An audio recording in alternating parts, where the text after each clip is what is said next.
أعوذ بالله من الشيطان الرجيم. بسم الله الرحمن الرحيم.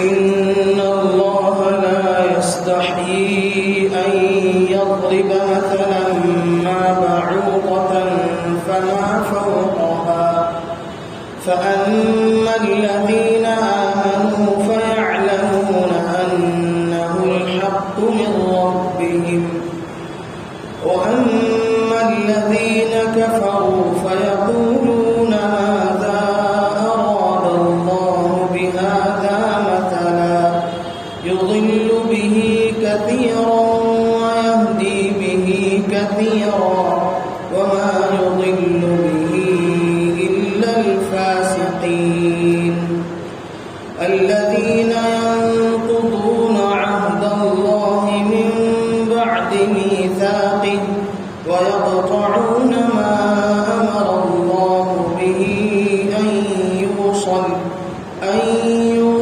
ويفسدون في الأرض أولئك هم الخاسرون. صدق الله العظيم. بزرگان محترم اور میرے نوجوان ساتھیوں، یہ سورۃ البقرہ کی 26ویں اور 27ویں آیات ہیں. ترجمہ دیکھ لیجیے. بسم اللہ الرحمن الرحیم. ان اللہ لا یستحیی ان یضرب مثلا ما بعوضة فما فوقها. بے شک اللہ تبارک و تعالی نہیں شرماتے ہیں اس بات سے کہ وہ مثال بیان کریں مچھر کی یا اس سے بڑی ہوئی کسی چیز کی.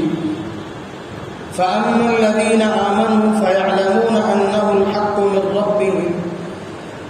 بس ایمان والے وہ یہ جان لیتے ہیں کہ یہ حق ہے اللہ کی طرف سے. وَأَمَّا الَّذِينَ كَفَرُوا فَيَقُولُونَ مَاذَا أَرَادَ اللَّهُ بِهَذَا مَثَلًا. اور کفار یہ کہتے ہیں کہ اللہ تبارک و تعالیٰ اس مثال سے کیا چاہتے ہیں. یضل به کثیرا ویہدی به کثیرا. اللہ تبارک و تعالیٰ اس سے بہت سوں کو گمراہ کرتے ہیں اور بہت سوں کو ہدایت عطا فرماتے ہیں. وما یضل به الا الفاسقین. اور اللہ تبارک و تعالیٰ اس سے فاسقین ہی کو گمراہ کرتے ہیں. الذین ينقضون عہد اللہ من بعد میثاقہ. جو لوگ اللہ کے عہد کو اس کے مضبوط کرنے کے بعد توڑ دیتے ہیں. وَيَقْطَعُونَ مَا أَمَرَ اللَّهُ بِهِ أَن يُوصَلَ. اور توڑ دیتے ہیں اس چیز کو اور کاٹ دیتے ہیں اس چیز کو جس چیز کا اللہ تبارک و تعالیٰ ملانے کا حکم کرتے ہیں. وَيُفْسِدُونَ فِي الْأَرْضِ. اور زمین میں فساد مچاتے ہیں. اولئک هم الخاسرون. یہی لوگ خسارے میں ہیں. بزرگان محترم، یہ سورۃ البقرہ کی 26ویں اور 27ویں آیات ہیں. اس سے پہلے سورۃ البقرہ کی 23ویں اور 24ویں آیاتوں میں اللہ تبارک و تعالیٰ نے قرآن کریم کے معجزہ ہونے کو ثابت فرمایا تھا کہ قرآن کریم ایک معجزہ ہے. قرآن کریم ایک معجزہ ہے.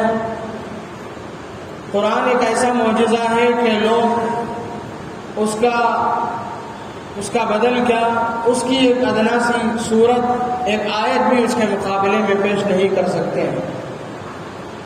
تو مشرکین اس کا بدل لیا، اس کے مقابلے میں کوئی چیز پیش کیا کرتے، اوپر سے ان لوگوں نے اعتراض کرنا شروع کیا.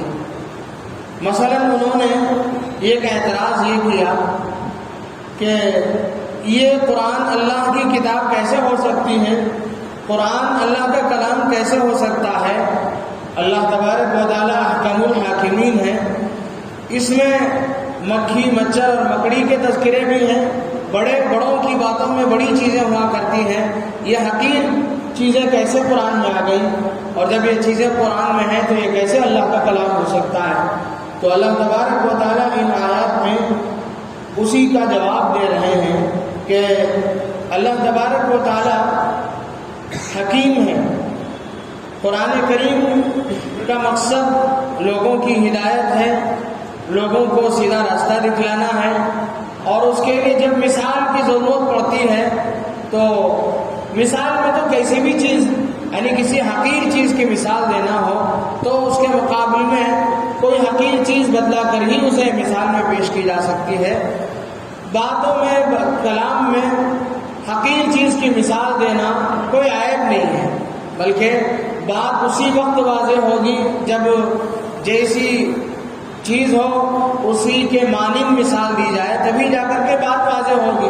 اور قرآن سے اللہ تبارک و تعالیٰ کا مقصود انسانیت کی ہدایت ہے، تو اللہ تبارک و تعالیٰ اس میں صاف صاف جب تک اچھے مثالوں کے ذریعے سے معمولی چیز ہے، حقیر چیز ہے، تو حقیر چیز کی مثال دے کر بیان نہیں فرمائیں گے تو اس کا مقصد نہیں حاصل ہو سکتا ہے۔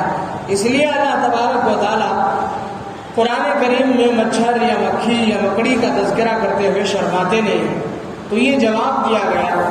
اس میں یہاں لفظ بعوضہ آیا ہے، بعوضہ کے معنی ہے مچھر۔ قرآن کریم میں پورے قرآن میں یہی ایک جگہ مچھر کا یہ بعوضہ کا لفظ ہے، پھر پورے قرآن میں کہیں یہ لفظ نہیں آیا ہے۔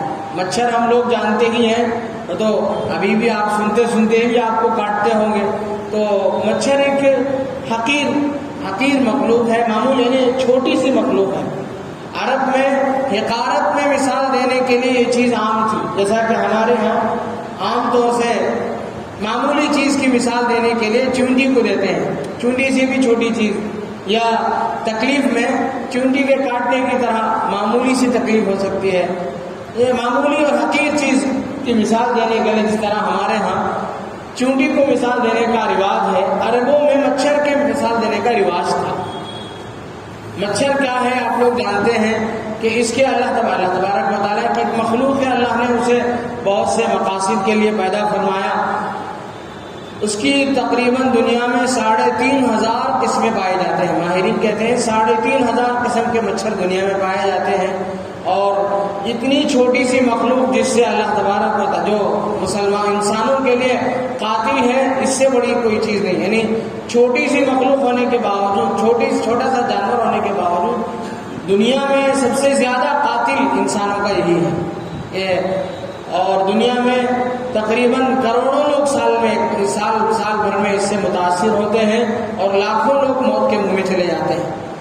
اس میں جو چیز خون پینے والی جو چیز ہوتی ہے وہ مادہ مچھر ہے، نر مچھر تو خون استعمال نہیں کرتا۔ ماہرین اس لائن سے باتیں کہتے ہیں۔ تو حقارت میں مثال دینے کے لیے عرب اسے استعمال کرتے تھے۔ اللہ کے نبی صلی اللہ علیہ وسلم نے بھی حدیث پاک میں مثال دی ہے اس کی، مچھر کے پر کی مثال دی ہے۔ حدیث پاک میں اللہ کے نبی صلی اللہ علیہ وسلم نے فرمایا، لو كانت الدنيا تعدل عند الله جناح بعوضة ما سقى كافرا منها شربة، اگر یہ دنیا اللہ کے نزدیک مچھر کے پر کے برابر بھی ہوتی، اگر اس دنیا کی حقیقت مچھر کے پر کے برابر بھی ہوتی تو اللہ تبارک و تعالیٰ کافر کو ایک بوند پانی بھی نہیں دیتے۔ مطلب یہ ہے کہ دنیا اللہ کے نزدیک مچھر کے پر کے برابر بھی حیثیت نہیں رکھتی ہے، اس لیے اسے چھوڑ دیا گیا ہے۔ اگر آپ کے گھر کے سائے میں کوئی جانور آ کے کھڑا ہو تو آپ کے گھر کے سائے کی آپ کے ہاں کوئی حیثیت نہیں ہوتی۔ جو اضافی سایہ گھر سے باہر پڑتا ہے اس کی کوئی حیثیت نہیں ہوتی۔ کوئی جانور کھڑا ہے، کوئی کافر کھڑا ہے، کوئی آپ کو دشمن کھڑا ہے، آپ اسے کچھ نہیں کہتے ہیں کہ معمولی چیز ہے، اس سے کوئی فائدہ اٹھاتا ہے تو اٹھانے دیں۔ اس میں فرما بردار یا نافرمان کی کوئی امتیاز لوگ نہیں کرتے ہیں۔ تو اللہ تبارک و تعالیٰ کے ہاں دنیا کی حقیقت بس اتنی ہے، دنیا کی حقیقت اتنی بھی نہیں ہے کہ جتنی مچھر کے پر کی ہے۔ تو معمولی اور حقارت میں مثال دینے میں عربوں میں مچھر کو مثال دیا جاتا تھا، تو فرمایا گیا اللہ تبارک و تعالیٰ مچھر یا اس سے بڑھ کر یعنی حقیر میں، معمولی ہونے میں اس سے بڑھ کر، ایک معنی یہ ہے۔ ایک معنی یہ ہے کہ بدن کے اعتبار سے، جسے کے اعتبار سے اس سے بڑا ہوا، جیسے مکھی ہے، مکڑی ہے، اس کے بارے میں قرآن میں باتیں آئی ہوئی ہیں، یہ الفاظ یعنی ان جانوروں کا تذکرہ قرآن میں آیا ہے۔ تو ایک مطلب یہ ہے کہ اس سے بڑے جانور کی مثال دینے میں بھی نہیں شرماتے، اور ایک مطلب یہ ہے کہ معمولی ہونے میں اس سے بڑھ کر، حقیر ہونے میں اس سے بڑھ کر یعنی جیسے مچھر ہے اس سے اس کا پر ہے جو اس سے معمولی ہے، یا مچھر سے کوئی چھوٹا جانور بھی ہو، اگر اللہ تبارک و تعالیٰ چاہیں تو اس کی بھی مثال بیان کر سکتے ہیں۔ اللہ کو مثال بیان کرنے میں کسی قسم کی کوئی شرم نہیں ہے۔ اب آگے فرماتے ہیں فَأَمَّا الَّذِينَ آمَنُوا فَيَعْلَمُونَ أَنَّهُ الْحَقُّ مِنْ رَبِّهِمْ، لیکن اللہ تبارک و تعالیٰ یہ جو مثال اس طریقے سے بیان کرتے ہیں، اس کا مقصد یہ ہے کہ لوگوں کا تاثر دیکھنا چاہتے ہیں۔ لوگ کیا کہتے ہیں؟ جو بندہ اللہ پر ایمان لینے والا ہوگا، جو بندہ مؤمن ہوگا، وہ یہ کہے گا کہ یہ جو بھی اللہ تبارک و تعالیٰ کی طرف سے ہے وہ حق ہے۔ فَيَعْلَمُونَ أَنَّهُ الْحَقُّ مِنْ رَبِّهِمْ، اللہ تبارک و تعالیٰ جو بھی کہیں گے وہ حق بات ہوگی۔ اور جو کافر ہوں گے وہ کہیں گے ان مثالوں سے اللہ کو ان مثالوں کی کیا ضرورت ہے، اللہ تبارک و تعالیٰ ایسی مثالیں دے کر کیا کہنا چاہتے ہیں۔ یہ جو اعتراض ہوتا ہے وہ کافروں کو ہوتا ہے، اور اللہ تبارک و تعالیٰ کو مقصد بھی یہ ہے کہ اللہ تبارک و تعالیٰ جانچے کہ کون اس سے گمراہ ہوتا ہے، کون اس سے صحیح مسلمان، صحیح ایمان میں کون کھرا کھوٹا ہے، یہ بھی جاننا چاہتے ہیں اللہ تبارک و تعالیٰ ان مثالوں کے ذریعے سے۔ فرمایا یضل بہ کثیرا ویہدی بہ کثیرا، اللہ تبارک و تعالیٰ قرآن کریم کے ذریعے سے بہت سوں کو گمراہ کرتے ہیں اور بہت سوں کو ہدایت عطا فرماتے ہیں۔ قرآن سے لوگ جتنے فرقہ باطلہ کے جتنے لوگ ہیں سب کے سب قرآن سے ہی استدلال کرتے ہیں، جتنے غلط فرقے کے جتنے لوگ ہیں وہ بھی قرآن سے ہی آیات پیش کرتے ہیں۔ لوگ بہت سے نوجوان جو یوٹیوب میں دوسرے سوشل میڈیا میں کئی غلط گمراہ لوگوں کے بیانات بھی سن لیتے ہیں، جب انہیں منع کیا جاتا ہے تو کہتے ہیں وہ بھی قرآن و حدیث سے ہی حوالہ پیش کرتے ہیں۔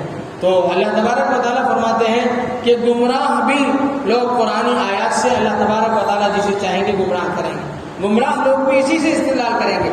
مطلب یہ ہے کہ آیت کا غلط معنی نکالیں گے، آیت کا غلط مطلب بیان کریں گے، اور اللہ اور اس کے رسول کے مقصد کے خلاف باتیں بیان کریں گے، جس سے ان کو گمراہی کا سبب بنے گی۔ اور اللہ تبارک و تعالیٰ کا گمراہ کرنا ویسے ہی نہیں ہے، بلکہ اللہ تبارک و تعالیٰ نافرمان بندوں ہی کو گمراہ کرتے ہیں۔ وما يضل به الا الفاسقین، فاسق فسق سے ہے، فاسق جو ہے فاسقون فاسقین، یہ فاسق کی جمع ہے، فاسق جو ہے فسق سے ہے۔ فسق کے معنی ہے نکل جانا، خروج، نکلنے کو کہتے ہیں، اللہ کی اطاعت سے نکلنا۔ اللہ کی اطاعت سے نکلنے کے دو درجے ہیں۔ ایک درجہ یہ ہے کہ آدمی مسلمان ہے لیکن گناہ کر کے اللہ کی اطاعت سے نکل رہا ہے۔ یہ انسان ہے وہ اللہ ایمان سے ہی خارج ہے، اللہ کا اتنا بڑا نافرمان ہے کہ وہ اللہ کو خدا ماننے کے لیے بھی تیار نہیں، تو اسے بھی فاسق کہتے ہیں۔ قرآن کریم میں بہت سے مقامات میں جہاں فاسق استعمال ہوا ہے، اور یہاں بھی جو فاسق کا لفظ استعمال ہوا ہے وہ کافروں کے معنی میں ہے، لیکن شریعت کی اصطلاح میں فقہا کے نزدیک فاسق ایسے گنہگار آدمی کو کہتے ہیں جو کبیرہ گناہ کا عادی ہو اور توبہ نہ کرتا ہو، اور اسی طرح جو آدمی صغیرہ گناہ بھی، چھوٹے گناہ بھی اصرار کے ساتھ کرتا ہو، اسے بھی فاسق کہا جاتا ہے۔ اور یہ ایک لفظ ہے آپ نے سنا ہوگا فاجر، فاجر کہتے ہیں ایسے گنہگار کو جو کھلا گناہ کرتے پھرتا ہو اور نڈر ہو، گناہ کرنے میں اللہ سے خوف نہ کرتا ہو، تو اسے کہتے ہیں فاجر۔ تو یہ فاسق اور فاجر کے معنی ہوئے، لیکن یہاں جو فاسق کا معنی ہے وہ کافر کے معنی میں ہے۔ اور آگے اللہ تبارک و تعالیٰ فرماتے ہیں الذین ينقضون عہد اللہ من بعد میثاقہ، فاسق اور کافر لوگوں کی، یا آگے اللہ تبارک و تعالیٰ نے دو ان کی غلط عادتیں بیان فرمائی۔ ان میں سے ایک یہ ہے کہ الذین ينقضون عہد اللہ من بعد میثاقہ، پہلی بات یہ ہے کہ وہ لوگ اللہ تبارک و تعالیٰ کے وعدے کو توڑ دیتے ہیں اسے مضبوط کرنے کے بعد۔ آپ حضرات نے یہ سنا ہوگا کہ اللہ تبارک و تعالیٰ انسانوں کو دنیا میں بھیجنے سے پہلے، جب دنیا میں انسان کا وجود ہوا اس سے پہلے ساری روحیں جمع تھیں اللہ کے پاس، ساری روحوں کا لوگ روحوں کی شکل میں ہماری جو اصلیت تھی، حقیقت تھی، وہ روحوں کے شکل میں تھی، اسے کہتے ہیں عالم ارواح۔ تو عالم ارواح میں اللہ تبارک و تعالیٰ نے دنیا بھر کی جتنی روحیں ہیں، اب سے حضرت آدم علیہ السلام سے لے کر اب تک اور اب سے لے کر قیامت تک جتنے لوگ دنیا میں آئے ہیں یا آئیں گے، ان سب کی روحیں اللہ تبارک و تعالیٰ نے ان سب کی روحوں کو پہلا پیدا فرمایا اور ان سب کی روحوں کو جمع فرما کر کے اللہ تبارک و تعالیٰ نے ایک معاہدہ لیا۔ کیا معاہدہ لیا؟ اس کی تفصیل سورہ اعراف میں آئے گی کہ وہ اس کی کیفیت کیا تھی۔ مختصر یہ ہے کہ اللہ تبارک و تعالیٰ نے پورے روحوں کو جمع کر کے معاہدہ لیا کہ الست بربکم، کیا میں تمہارا رب نہیں ہوں؟ تو ساری روحوں نے بیک زبان ہو کر کہا بلا، کیوں نہیں، آپ ہمارے رب ہیں۔ یعنی ساری روحوں نے اللہ کی ربوبیت کو، اللہ کے رب ہونے کو تسلیم کیا ہے، مانا ہے، لیکن جب دنیا میں آئے، دنیاوی ماحول میں لگے، جیسے بڑے تھے ویسے چھوٹے ہو گئے، جیسے کافروں کے گھروں میں پیدا ہوئے تو کافر بن گئے، اور بڑے ہو کر کے بھی وہ اپنی عقل کو استعمال کر کے، سمجھ بوجھ کو استعمال کر کے دین حق میں داخل ہو سکتے تھے، لیکن انہوں نے اس میں غور و فکر نہیں کیا اور دین حق کو انہوں نے اپنایا نہیں۔ تو اللہ سے جو انہوں نے عہد کیا تھا کہ اللہ تو ہی ہمارا رب ہے، عالم ارواح میں اسے توڑ رہا ہے۔ جو بندہ کافر ہے وہ کیا کر رہا ہے؟ اللہ سے جو معاہدہ ہوا تھا اللہ کو رب ماننے کا، اسے توڑ رہا ہے۔ تو اللہ تبارک و تعالیٰ فرماتے ہیں کہ یہ جو فاسقین ہیں ان کی سب سے بڑی غلطی یہ ہے کہ وہ اللہ سے جو معاہدہ ہوا ہے اسے توڑنے والے ہیں۔ اللہ کو رب ماننے کا جو معاہدہ ہوا تھا، اللہ کی عبادت کرنے کا جو وعدہ انہوں نے کیا تھا، اسے وہ سب سے پہلی بات یہ ہے کہ وہ توڑنے والے ہیں۔ اور دوسری بات یہ ہے کہ وَيَقْطَعُونَ مَا أَمَرَ اللَّهُ بِهِ أَن يُوصَلَ وَيُفْسِدُونَ فِي الْأَرْضِ، اور وہ لوگ کاٹنے والے ہیں اس چیز کو جس کو اللہ تبارک و تعالیٰ ملانے کا حکم دے رہے ہیں۔ اللہ تبارک و تعالیٰ جن چیزوں کو ملانے کا حکم دیتے ہیں اسے وہ کاٹتے ہیں۔ اللہ تبارک و تعالیٰ تعلقات کو ملانے کا حکم دیتے ہیں، اللہ سے بھی بندوں سے بھی، اللہ سے ہمارا تعلق جوڑا رہے، یہ اسے کہتے ہیں حقوق اللہ۔ اللہ سے ہمارا تعلق رہے، اللہ کی عبادت کرے، اللہ کے احکامات پر چلے، یہ حقوق اللہ ہے۔ اور جو کافر لوگ ہیں وہ کیا کرتے ہیں؟ اللہ کی نہ مان کر وہ اللہ سے تعلق کو کاٹ رہے ہیں۔ جو مومن بندہ ہے وہ اللہ کو مانتا ہے، اللہ کی مانتا ہے، اللہ کی عبادت کرتا ہے، وہ اللہ سے تعلق کو مضبوط کرتا ہے۔ اور اسی طرح اللہ تبارک و تعالیٰ نے بندوں سے تعلق قائم کرنے کے لیے کہا، عام مسلمانوں کے یعنی حقوق ادا کرنے کا حکم دیا۔ عام مسلمانوں کے، عام لوگوں کے حقوق ہیں، انسانوں کے حقوق ہیں، عام انسانوں کے۔ اسی طرح اس سے آگے بڑھ کر مسلمانوں کے آپس کے ایک دوسرے کے حقوق ہیں، اور آگے بڑھیے تو پڑوسیوں کے آپس کے حقوق ہیں، اور آگے بڑھیے تو گھر میں بازو رہنے والے یا گھر میں رہنے والے، ایک گھر میں بسنے والوں کے حقوق ہیں۔ اس کے علاوہ رشتہ داروں کے حقوق ہیں، رشتہ داروں میں بھی جو ذو رحم محرم ہیں، جو بالکل خونی رشتہ ہیں، ان کے حقوق ہیں۔ اسی طرح اور آگے بڑھ کر کے والدین کے اپنے اولاد کے حقوق ہیں، اولاد کے اپنے والدین کے حقوق ہیں، یہ زوجین کے آپسی حقوق ہیں۔ ان حقوق کا ادا کرنا، ان میں صلہ رحمی کرنا یہ بہت ضروری ہے۔ جو بندہ اس طرح کی باتیں نہیں کرتا ہے، تعلقات کو نہیں نبھاتا ہے، وہ اللہ کے نافرمان بندوں میں اس کا شمار ہوتا ہے۔ تو کافر جو ہیں وہ اللہ کے احکامات کی نافرمانی کرتے ہوئے ان چیزوں سے بھی کٹ جاتے ہیں، تعلقات کو بھی نہیں نبھاتے۔ اللہ تبارک و تعالیٰ نے صلہ رحمی کا حکم فرمایا ہے۔ صلہ رحمی بہت بڑی چیز ہے۔ اللہ کے نبی صلی اللہ علیہ وسلم نے حدیث پاک میں فرمایا، اللہ تبارک و تعالیٰ فرماتے ہیں انا اللہ، میں اللہ ہوں، وانا الرحمن، اور میں رحمان ہوں، اور رحیم یعنی خونی جو رشتہ ہے جسے رحم کہتے ہیں وہ مجھ سے نکلا ہوا ہے۔ حدیث پاک میں ہے کہ خونی رشتہ جو ہے وہ معلق بعرش الرحمن، اللہ کے عرش سے لٹکا ہوا رہتا ہے۔ خونی رشتہ جو بھی ہوتا ہے وہ اللہ کے عرش سے، اور کل قیامت کے دن اللہ تبارک و تعالیٰ سے خونی رشتہ، اللہ تبارک و تعالیٰ اسے قوت گویائی عطا کریں گے، بولنے کی صلاحیت اسے عطا فرمائیں گے۔ تو خونی رشتہ داری جو ہوگی وہ کہے گی اللہ تبارک و تعالیٰ سے من وصلنی وصلہ اللہ، ومن قطعنی قطعہ اللہ، جس نے مجھے جوڑا اللہ تو اپنی رحمت سے اسے جوڑ لے، اور جس نے مجھے کاٹا تو اپنی رحمت سے اسے کاٹ دے۔ تو اللہ کے نبی صلی اللہ علیہ وسلم نے فرمایا، بہت تاکید فرمائی صلہ رحمی کی، رشتہ داروں کے آپسی جوڑ کی، آپس میں جوڑ کی بڑی تاکید فرمائی۔ حدیث پاک میں فرمایا کہ صلہ رحمی کرنا یہ نہیں ہے، لیس الواصل بالمکافی ولكن الواصل الذي اذا قطعت رحمه وصلها۔ حدیث پاک میں اللہ کے نبی صلی اللہ علیہ وسلم نے جو ارشاد فرمایا، آج بندہ اگر اسے استعمال کر لے تو اس کے سارے ناک کے مسائل ختم ہو جائیں۔ آدمی کو دوسری چیزوں میں غیرت نہیں آتی ہے، رشتہ داری میں بڑی غیرت آتی ہے، یہ شیطانی چال ہے۔ اللہ کے نبی صلی اللہ علیہ وسلم نے اسی چال کو توڑتے ہوئے آپ علیہ الصلوۃ والسلام نے ارشاد فرمایا کہ رشتہ داری کو نبھانے کا مطلب یہ نہیں ہے کہ کوئی رشتہ دار تمہارے ساتھ اچھا برتاؤ کرتا ہے تو آپ بھی اس کے ساتھ اچھا برتاؤ کریں، یہ نہیں ہے، بلکہ ولیکن الواصل الذی، بلکہ صلہ رحمی کرنے والا، رشتے کو جوڑنے والا وہ ہے اذا قطعت رحمہ، جب اس سے کوئی قطع تعلق کرے، کٹ کر کے جائے، وصلہ، اس سے یہ خود آگے بڑھ کر کے ملے۔ اسی کو آپ علیہ الصلوۃ والسلام نے دوسرے انداز میں فرمایا، صل من قطع، جو تجھ سے کٹے تو اس سے جوڑ، صل من قطع واعف عمن ظلم، اور جو تجھ پر ظلم کرے تو اسے معاف کر، واحسن الی من اساء الیک، اور جو تیرا برا چاہے اس کے ساتھ تو اچھائی کا معاملہ کر۔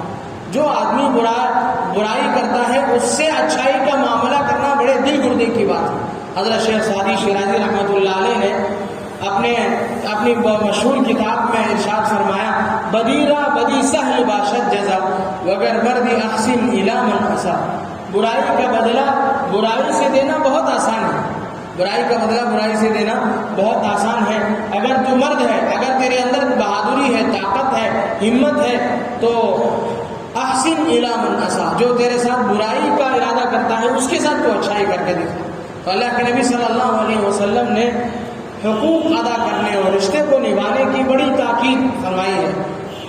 جو چیزیں آپس میں خونی رشتوں میں، آپسی رشتہ داروں میں پھوٹ کا باعث بنتی ہیں، وہ حقوق کی ادائیگی میں کوتاہی ہے۔ آدمی حق ادا نہیں کرتا۔ رشتہ داروں کے حقوق کیا ہیں؟ مثال کے طور پر باپ کا انتقال ہو گیا، وراثت پڑی ہے لیکن اسے تقسیم کرنے میں انتظاری ہے۔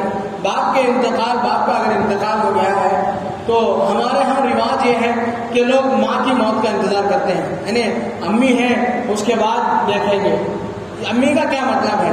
باپ کا اگر جائیداد اگر باپ کی ہے تو باپ کے انتقال کے بعد وہ پہلے تقسیم ہو جانا چاہیے، اس لیے کہ ماں کا بھی اس میں حصہ ہے، اس کا بھی حصہ ان کو ملنا ہے۔ اب جیسے ہی باپ کا انتقال ہوا وہ سارا مال وارثوں کا ہو گیا، ایک اینٹ میں ہر وارث کا حصہ ہو گیا۔ اب جتنے بھی لوگ اس میں رہیں گے وہ کون سا حصہ کس کا ہے متعین نہ ہونے کی وجہ سے ایک دوسرے کے حصے میں گویا کہ حق دبائے ہوئے رہیں گے، تو اس گھر میں آپسی رضامندی کے باوجود میں وہ گنہگار ہوں گے۔ اس لیے سب سے پہلا حکم یہ ہے شریعت میں کہ جو میراث ہے وارث کی اسے پہلے تقسیم کر دیا جائے، اس کے بعد اس میں رہنے کی کوشش کی جائے۔ ابھی آج حضرت مفتی احمد خان پوری صاحب دامت برکاتہم گجرات کے ایک بہت بڑے عالم دین مفتی ہیں، ان کا ایک واقعہ مختصر سا پڑھنے کو ملا کہ وہ اپنے کسی مدرسے کے کسی استاد یا کسی عالم دین کے انتقال پر ان کے رشتہ داروں سے ملنے کے لیے ایک مولانا کو ساتھ لے کر کے جا رہے تھے۔ جاتے ہوئے حضرت کو کہیں باہر ہوٹل میں چائے وائے پینے کی عادت نہیں تھی، لیکن حضرت نے آمدن اپنی گاڑی روک کر کے کسی ہوٹل سے چائے پی اور وہاں جس گھر میں متعلق کا انتقال ہوا تھا اس کے گھر تشریف لے گئے، اور وہاں جب پہنچے تو گھر کے لوگوں نے چونکہ مہمان بن کر کے آئے ہیں حضرت، تو لوگوں نے چائے وائے پیش کرنا چاہا تو حضرت نے منع کر دیا۔ حضرت نے کہا کہ نہیں، میں بھی پی کر کے آیا ہوں۔ واپسی میں جو ساتھی تھے حضرت کے انہوں نے پوچھا کہ حضرت ان لوگوں کی آپ نے خلاف معمول کام کہ آپ کو کبھی باہر چائے پینے کی عادت بھی نہیں ہے اور وہ لوگ میزبان تھے، آپ ان سے چائے پی سکتے تھے ہم لوگ۔ تو حضرت نے فرمایا کہ ابھی جن کا انتقال ہوا ہے جو کچھ چیزیں اس وقت گھر میں ہیں وہ سارے وارثین کے، جو چاہے ہمیں پلائے گا وہ اس کا مالک نہیں ہے، دوسرے کی رضامندی کے بغیر اس کا مال استعمال کرنا شریعت میں جائز نہیں ہے۔ اس لیے میں نے آمدن وہاں چائے پینے سے اپنے آپ کو بچایا۔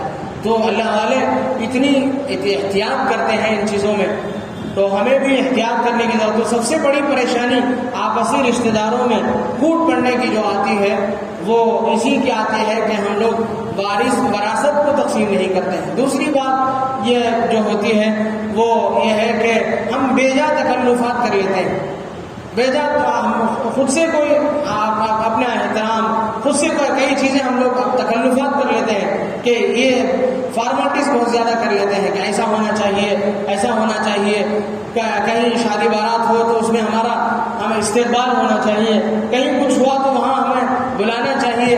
اس طریقے کی باتیں نہیں ہونی چاہیے۔ اللہ کے نبی صلی اللہ علیہ وسلم کی یہ حدیث ہمارے لیے بہت ہے، جس میں آپ علیہ السلام نے فرمایا کہ صلہ رحمی یہ ہے کہ آدمی جو کٹے اس سے خود جا کر کے جڑ جائے۔